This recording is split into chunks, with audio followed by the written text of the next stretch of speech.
Is there anybody playing this game? 2 hours later. Please. Yeah! God damn it.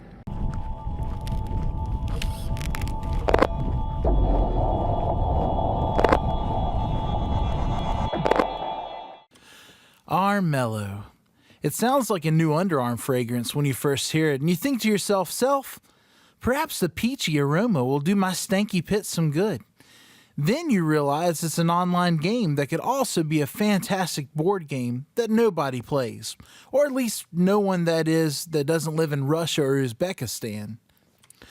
And that is a shame, really, because the game itself is wonderfully crafted, beautifully conceptualized, and masterfully woven into a complete game that could be played anytime, anywhere.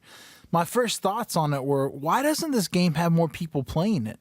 And when I got the game for the first time to play multiplayer, it took 10 minutes to queue for a 4-person game.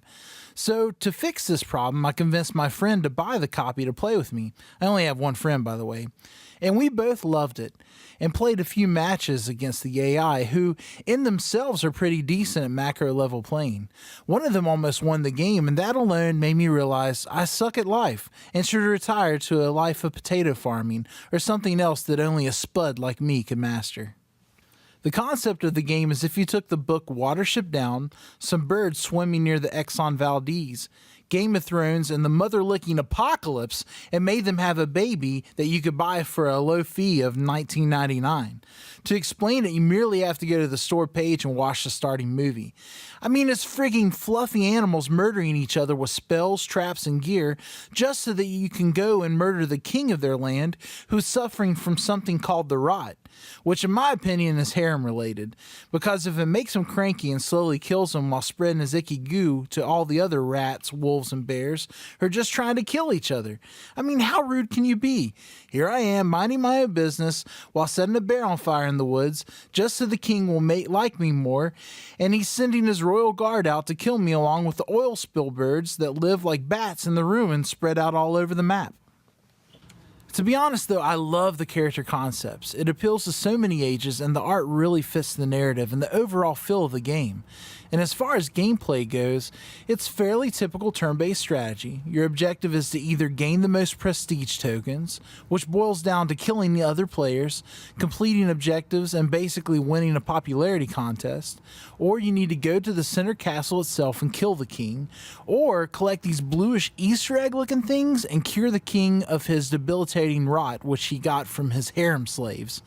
You traverse a map with 3 other players seeking out quests, coin, and treasure on your march to victory, all the while trying to sabotage and kill the other players and survive the things that they throw at you.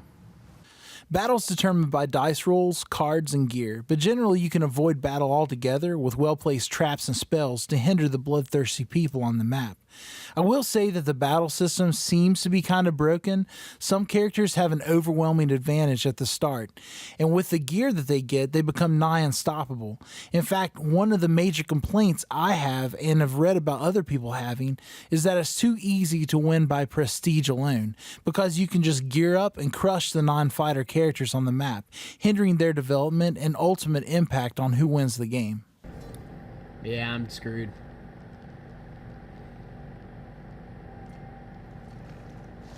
Unless you get some balances.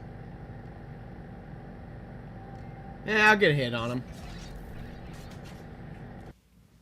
I mean, winning by prestige is like kicking an invalid down a well, tossing them a rope, and telling them they have 20 minutes to climb the rope before you seal the well shut. Once they start climbing the rope, you then drench it with gasoline and set it on fire. Hey, it's entirely possible they can win. God himself might sprout wings and make them fire retardant, but the likelihood of that happening is about the same as if Kanye West starts disliking himself. But with that said, I think that if you played with others you know, that the game would be way more balanced. And I think ultimately that's what League of Geeks had in mind. But unfortunately, they haven't marketed it in a way to incentivize that type of gameplay. I think they should sell a 4-pack version of the core game for $50. That's $10 less than if you bought it individually 4 times. This way you keep the original and gift 3 versions of the game to people you normally play with.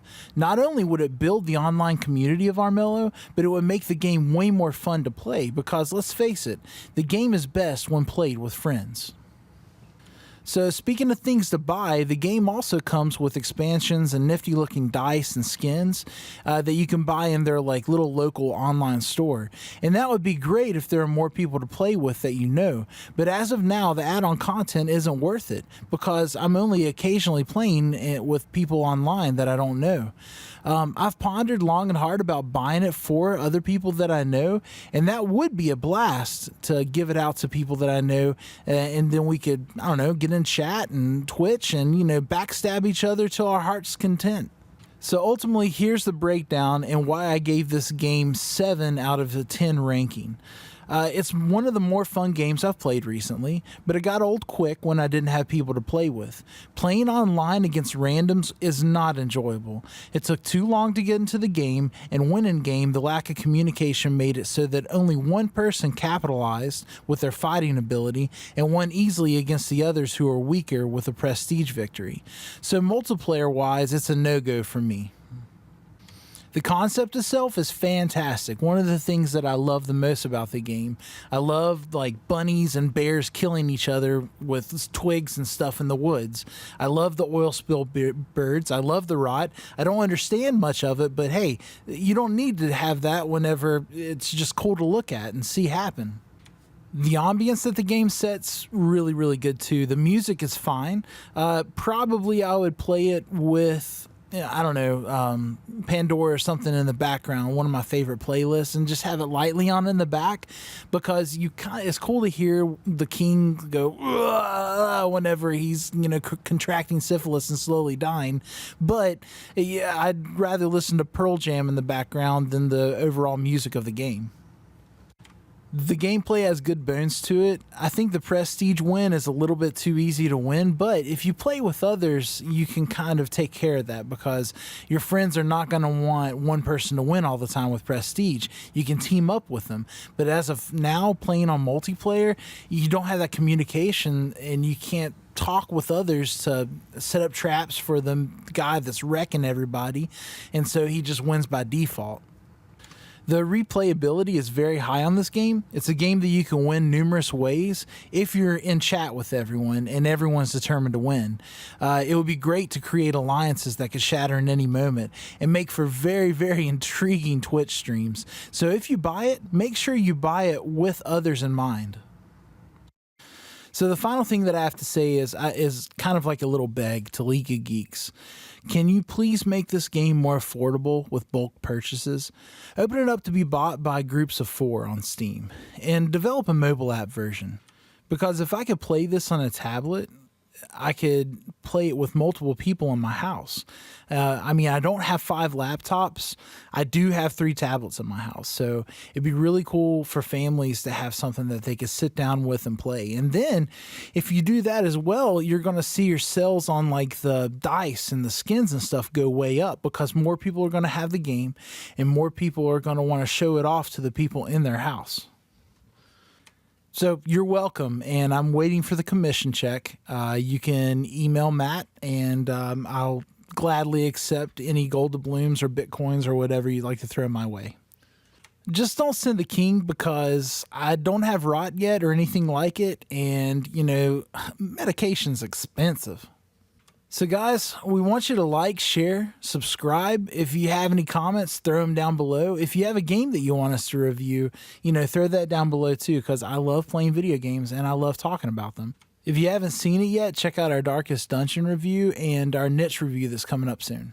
But most importantly, if you would do us a solid and join our Twitch stream. Every once in a while, we do the games in real time, and we're trying to build that up. Other than that, thanks so much for your time. Okay, bye.